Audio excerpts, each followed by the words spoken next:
Welcome to This Week in East Brunswick.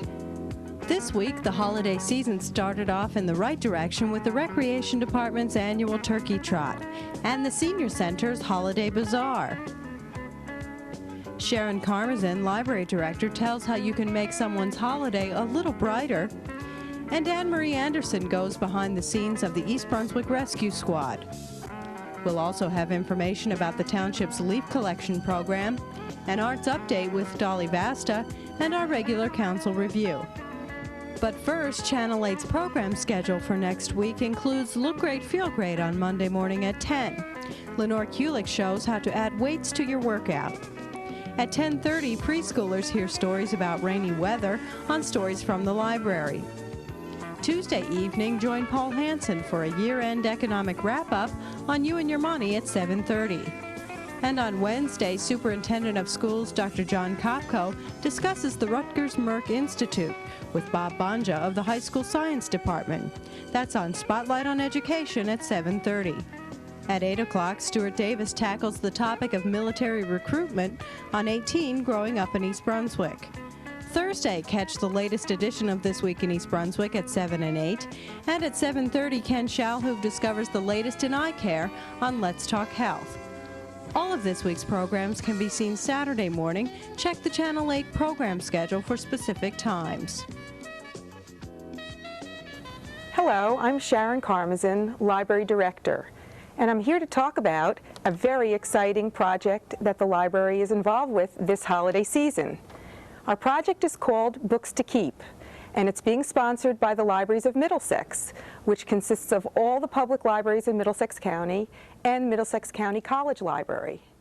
What the libraries are doing is collecting books for distribution to needy children throughout the county. We're going to be working through local social service agencies such as Head Start programs, soup kitchens, and daycare centers. And through those groups, we're going to be reaching children who, unlike ourselves, don't have books of their own.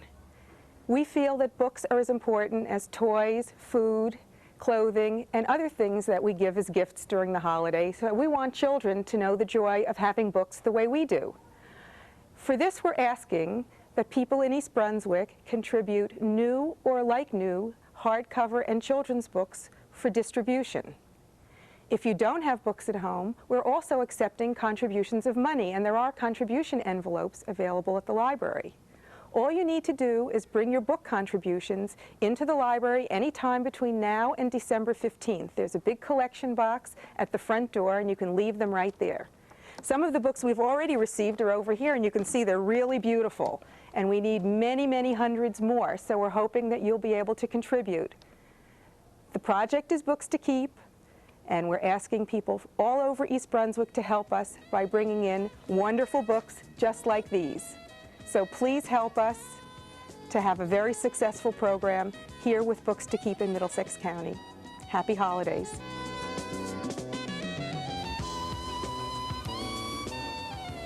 I'm Anne-Marie Anderson, here today with Alan Weissman, captain of the East Brunswick Rescue Squad.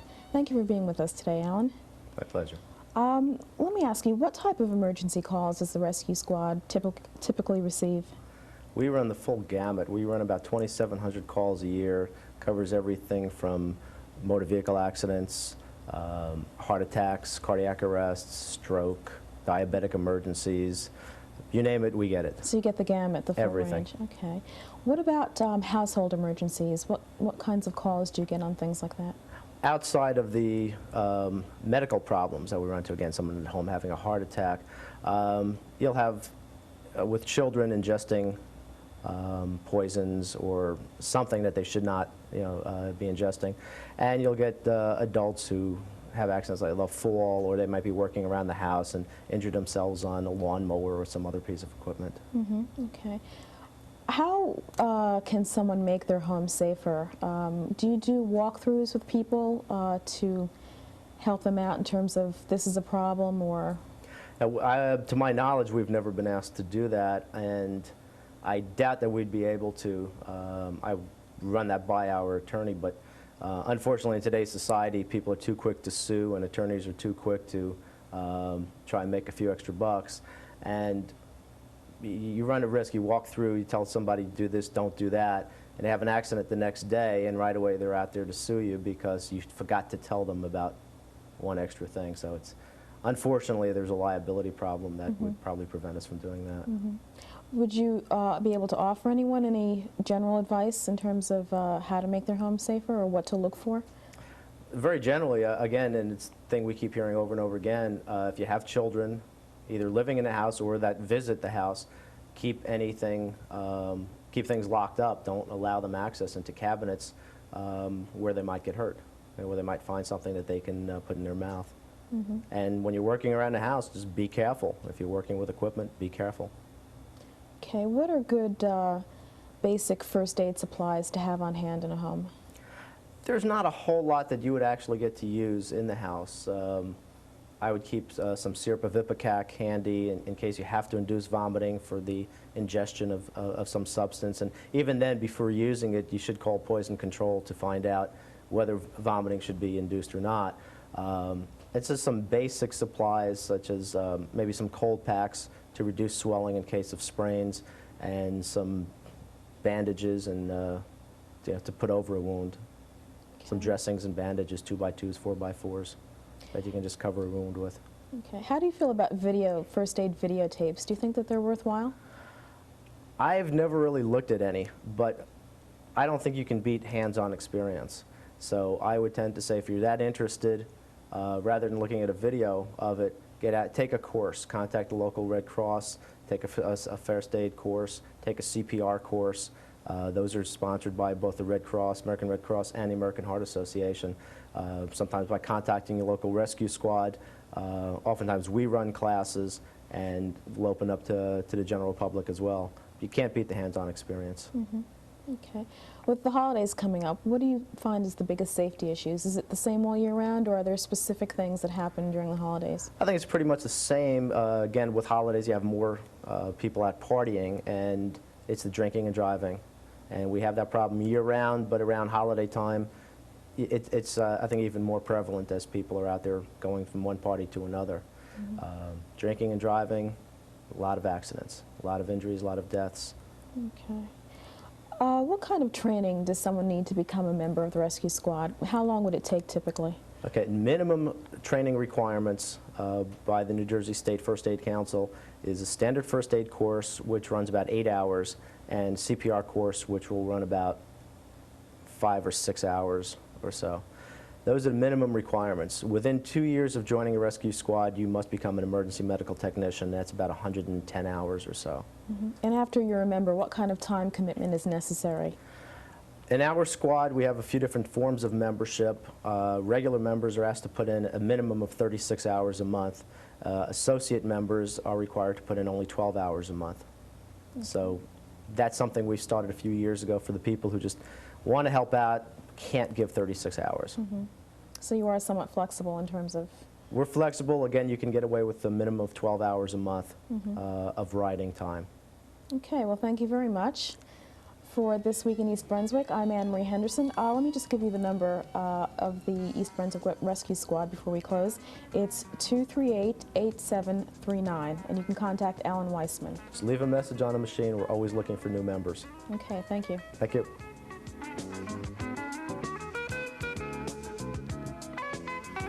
Hi, I'm Scott White, and I'm here today to ask the residents of the Township of East Brunswick to help the East Brunswick High School Student Council in a humanitarian effort. Over the next few weeks, the East Brunswick High School Student Council will be conducting a campaign entitled Desert Greetings.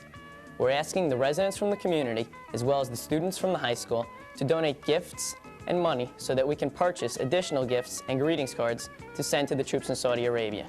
Remember, these soldiers won't be home to share the holiday season with their families. We must remind them that the community of East Brunswick hasn't forgotten that they're there for us. Send your gifts and donations to the Student Council, care of East Brunswick High School, 380 Cranberry Road, East Brunswick, New Jersey, 08816. If you have any questions, you can contact me at 828-2581. I want to thank you now because I know the citizens of East Brunswick are going to band together in this effort and show the troops that we really do care about them. Hi, Hi, I'm Dolly Vaster with your Playhouse 22 Arts Update for this week, and I have two very special events for you, so I want to tell you all about them here and now. This Saturday, December 1st at 11 o'clock a.m., 1 o'clock p.m., and 2:30 p.m., a wonderful group of actors have gotten together to do a very special benefit for Camp Daisy and the Playhouse, and it's called The Rotten Princess. Now, The Rotten Princess is the musical adaptation of The Taming of the Shrew, and it is such a fun show. It's been running for quite a while in New York City. And as I said, some of your old favorites who you've seen on stage before, you're going to be seen on Saturday. So listen, moms, if the kids are driving you up a wall, it's a great place to stop off for an hour. Drop them off, or else listen, stop for a while. You'll get a lot of laughs. It'll do you good. And while we're on this subject of the Playhouse, oh, I better tell you, admission is $4.15. It's a general admission for everyone. And if you need more details on it, just call 254-3939. That's the box office up at the Playhouse. Well, enough for that. Now let me tell you about the next event. The Playhouse is going to be auditioning for that wonderful drama comedy, I'm Not Rappaport. It was a great Broadway show. And they're going to be auditioning for it this Saturday and this Sunday at the Playhouse. Saturday, 5 to 8 o'clock p.m. and Sunday, 10 in the morning till 4 o'clock in the afternoon. Now, they're looking for 7 actors all together. That's 5 men and 2 women. There are 2 gentlemen, a white gentleman who has to be able to play in his 80s, a black gentleman who can play in his 80s. There is a 40s, a gentleman in his 40s, one in his 20s, and a late teen. There is a character actress in her 40s and a ingenue in her 20s. Now, all these people are kind of character performers, so keep that in mind. If you have a familiarity with I'm Not Rappaport, fine. If you have a little monologue that you'd like to bring along and do, that's fine. If you have a picture and resume, hey, that's really great because it'll help them to remember you. And while I'm talking about the Playhouse, we need volunteers. I guess every organization around needs volunteers today. But we have a ball at the Playhouse. We don't care what your age is. We don't care if you're in your late teens, your 20s, your 30s, 40s, 50s, 60s, 70s. We have jobs backstage. We have jobs painting. We have jobs ushering, folding programs, sewing, putting together props, working in our pâtissier, serving coffee and donuts. We have all kinds of things to do up there, and we have a ball. We really do. So I'm inviting all of you to come out. Again, just call the Playhouse, 254-3939. So what do you have to remember? You have to remember The Rotten Princess at 11, 1, and 2:30 this Saturday, and the auditions from 5 to 8 and from 10 to 4 on Sunday. And listen, before I sign off, I just want to say this. Elliot Tavenslag, who is directing and who did all the adaptation for The Rotten Princess, he was supposed to be here for this promo with me tonight. Guess what? This afternoon he calls me. He's in Atlantic City. What does he tell me? He tells me he's working. Sure, Al. I know. 7 come 11. I know how you work. Anyway, I'll see you all. Take care. It was perfect running weather the Sunday before Thanksgiving, and more than 400 people gathered at the East Brunswick High School field for the township's 28th annual Turkey Trot. Participants were grouped by age, and races were held for everyone from preschoolers to senior citizens. The biggest turnout was among the younger children, who also enjoyed the most enthusiastic support from spectators. 72 turkeys and plaques were awarded to winners, and second and third place contestants received ribbons. Everyone who participated received a certificate. John Ragone, a longtime resident and runner, was the oldest participant at 72 years old. He won a turkey by winning a cross-country run. East Brunswick High School student Haley Fredman played the turkey. And here's Karen Burke with a few words about next year's race. I'm Karen Burke, Manager of Recreation. This is our 28th annual Turkey Trot, and we're in the midst of all the races. The cross-country are coming in, and our second or third graders are beginning on the far left here, and you'll see some clips of that. But if you're not here this year, you make sure next year, the week before Thanksgiving, that Sunday, is our Turkey Trot Day. Come on down and take home one of these 10 or 12-pound turkeys and have it at your table. It's a great family event. We missed you here today, so I look forward to next year. Take care. Bye-bye.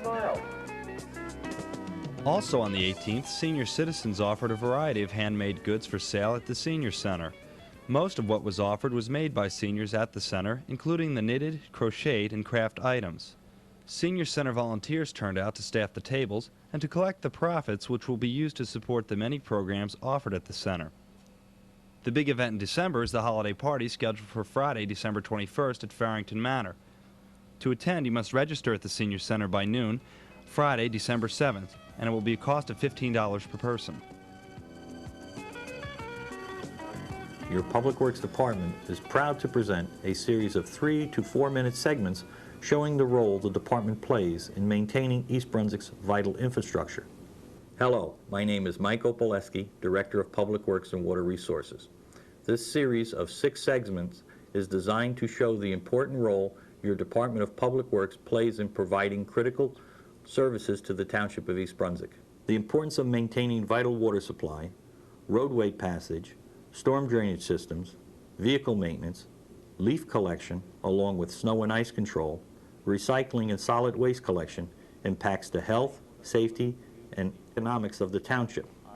This work begins with good, solid planning and scheduling, identifying clear work assignments and work priorities, developing resource requirements such as labor and materials, estimating job costs, plus assigning time scheduling all precede actual work. Earlier today, department managers laid out schedules, manpower, and equipment assignment for our 1990 leaf collection program. And what we're trying to encourage is bag collection. Now, Rose, I believe it's going to be very important for you and the cost effectiveness on what this program is costing us, so you're going to have to monitor that very closely.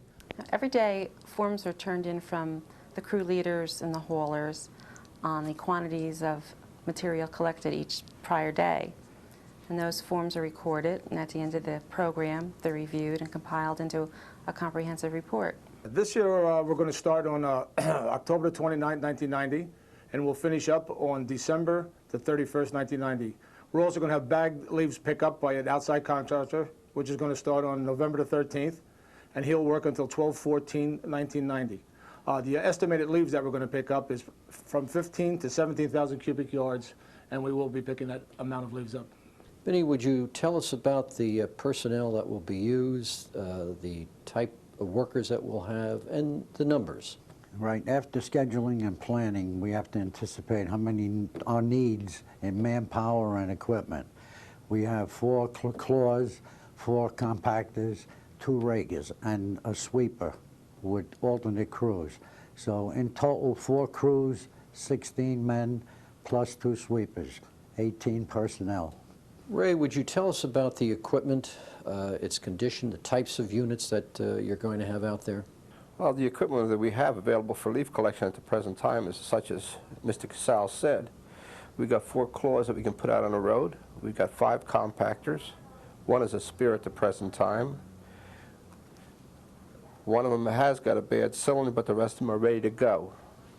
The other equipment we have for our leaf is the Wildcat leaf turner, which we put down at the leaf site with a loader, the 644 loader, for turning our leaves for the compost site. This year's program will follow closely 1989's program with increased emphasis on bag leaves. Our primary objective is to collect all leaves deposited by nature and our residents at the curb line as quickly and safely as possible. To accomplish this task, planning and scheduling has identified the following requirements. Time frame: loose leaf collection starts 10/29/90 and finishes 12/31/90.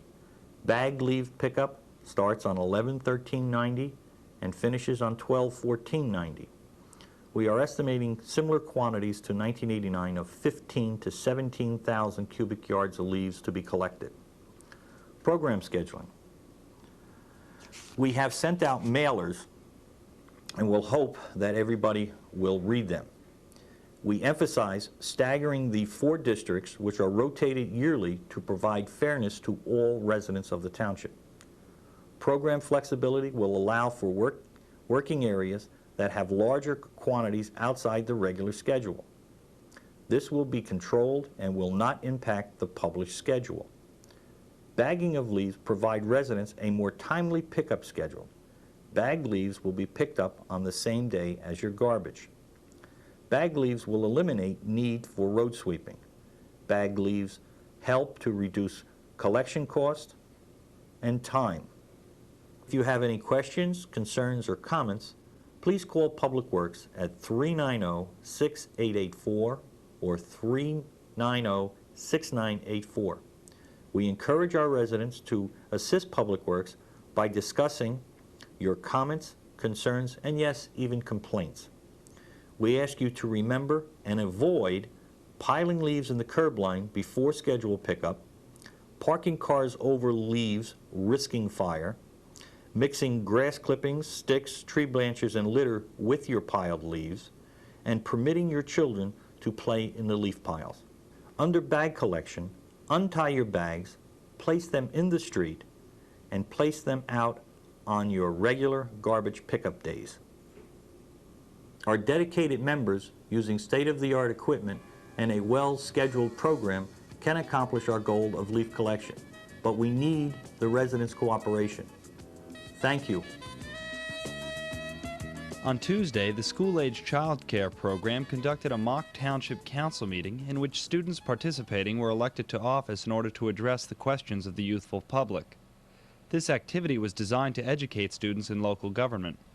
Visiting Councilman Walling and Sporn spoke with the students to inform them of the Township Council's role within the community. One of the founders of S.A.C., Judith Lebline, was on hand to discuss the Department of Recreation, Parks, and Community Services' role in organizing the after-school activity. S.A.C. was designed for students in need of after-school child care and is supported through monthly tuition and through the Friends of the East Brunswick S.A.C.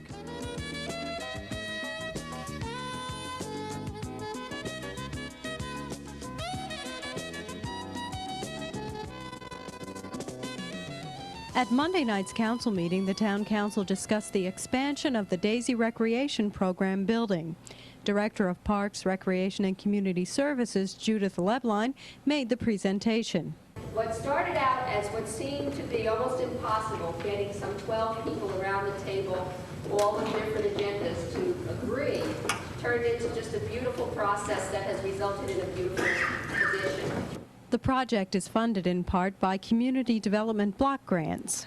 Also at the meeting, Storer Cable Communications General Manager Sam Magliaro presented their annual report to the Township Council.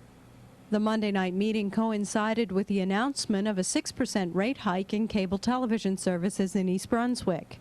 Councilman Irving Sporn was outraged at Storer's proposed increases and cited several years of figures to show what consumers have paid over the years.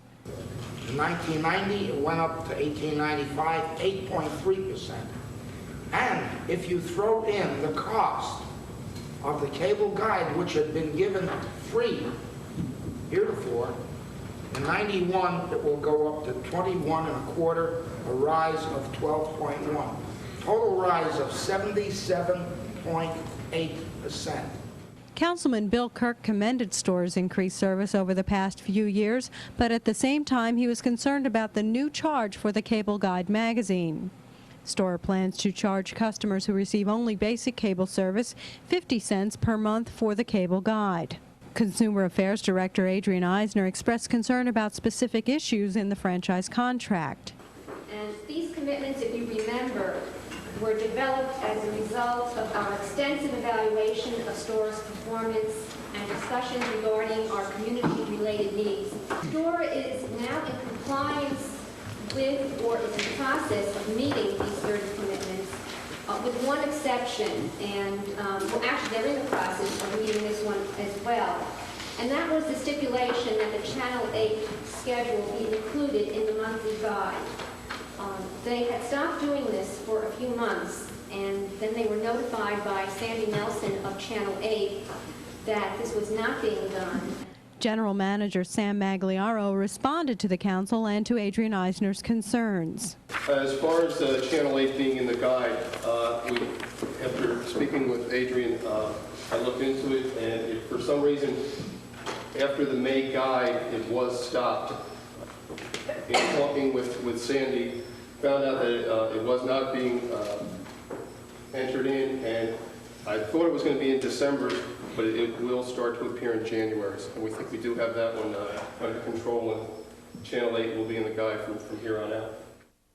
In other council news, the council passed a resolution backing a plan to buy 143 acres of farmland near the county fairgrounds on Cranberry Road. Township Administrator Jack Coughlin explained the mayor's position. And so his feeling was that we had to make the pre-application in order to be eligible.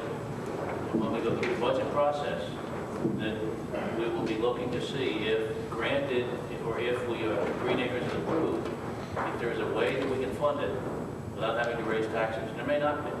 But if we don't make this pre-application, then we don't have a chance for Green Acres. Councilman Ira Oskowski was the only official to express strong opposition to the acquisition of land. I support your feelings about it 100%. However, 3 weeks ago, the residents in a referendum had spoke very clearly to the officials up here that they do not want us to purchase open space. They don't want us to spend any money. They don't want us to increase the tax rate to purchase open space. And, you know, at this particular time, I can't see going against the majority of the residents in this town and go against the referendum. The township hopes to get a 20-year low-interest loan to pay for the parcel of land, which is expected to cost $7.5 million. And finally this evening, it's with great sadness and regret that we report the passing of former head of Channel 8, Kevin O'Rourke. Kevin passed away Wednesday evening at Robert Wood Johnson Hospital in New Brunswick following a long and courageously fought illness. Kevin graduated from East Brunswick High School in 1969. He began working here at the library in 1976 while still a student at Livingston College. Soon after, he became head of the video department, a position he held until 1988 when he was disabled. Kevin was a creator, a teacher, and a mentor to many individuals who he worked with. He set high standards for himself and others that remain here. He loved to be behind the equipment and behind the scenes, but on an episode of For Art's Sake in 1983, he tried the other side of the camera. My second guest for today is my co-producer and video studio supervisor, Kevin O'Rourke. Kevin, I'm very happy that I was able to turn the tables on you today, because usually you're on the other side. Right, I'm not very happy that you were able to turn the tables on us today. Really? Yes. Oh, here I thought you would love doing this, you know, being a star for a change. Much more comfortable and much more at ease being on the other side of the camera than in front. Oh, but you look so great. Kevin loved his job and was dedicated to bringing quality programming to the residents of East Brunswick. But even more important than that was the love he had for his family. He is survived by his wife, Kathy Polanski O'Rourke, head of Adult and Technical Services at the library, a son, Michael, his parents, Robert and Louise, and sisters Nancy O'Rourke and Amy Muirhead. His quick wit, intelligence, and friendship will be deeply missed.